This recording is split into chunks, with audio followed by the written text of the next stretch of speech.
Sangli DCC बँकेचे संचालक मंडळ बरखास्त करावं, घोटाळे करणाऱ्यांच्याकडूनच चौकशी सुरू, त्याऐवजी सहकार खात्यातील वरिष्ठ अधिकाऱ्यांच्याकडून चौकशी करा, आमदार गोपीचंद पडळकर येत आहेत। सहकारातून शेतकऱ्यांना मदत झाली पाहिजे, त्यांचा आर्थिक परिस्थिती सुधारली पाहिजे, त्यांना सहज आणि सुलभ कर्ज उपलब्ध झालं पाहिजे किंवा सरकारच्या काही सुविधा आहेत, सरकारची काही अनुदान आहेत, ते सहजरित्या जिल्हा मध्यवर्ती बँकेच्या माध्यमातून शेतकऱ्याला मिळायला पाहिजेत। परंतु सांगली जिल्हा बँक आहे, या बँकेच्या माध्यमातून अनेक घोटाळे सातत्यानं उघड होत आहेत। मी स्वतः विधान परिषदेमध्ये या बाबतीमध्ये तारांकित प्रश्न उपस्थित केला होता। 88 ची चौकशी सुरू आहे आणि आता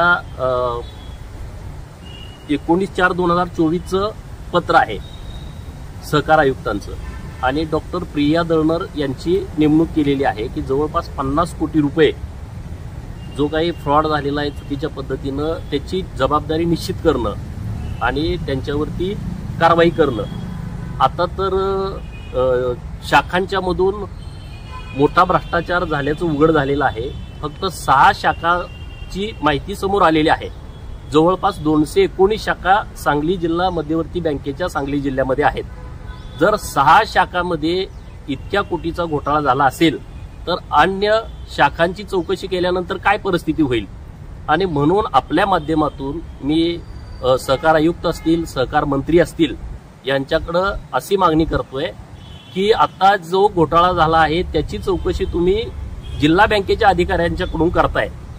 अरे हे कुंपणच शेत खातंय, वरिष्ठ पदाधिकारी, बँकेचे चेअरमन, व्हाईस चेअरमन, संचालक हे घोटाळा करतायत आणि त्यांच्या पावलावरती पाऊल ठेवून आता अधिकारी घोटाळा करायला लागलेले आहेत, कर्मचारी घोटाळा करायला लागलेले आहेत।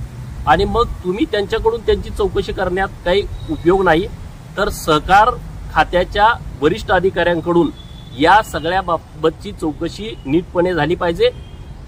सांगली जिल्हा मध्यवर्ती बँकेचं संचालक हे पूर्णपणे कायद्याचा गैरवापर करून चुकीच्या पद्धतीनं कर्ज वाटप असतील किंवा आणखी काही भानगडी असतील तर ते सगळे करतायत। तर हे संचालक मंडळ बरखास्त करावं आणि प्रशासक या बँकेवरती यावा अशी मागणी मी माननीय सहकार मंत्री महोदयांच्याकडे करतोय।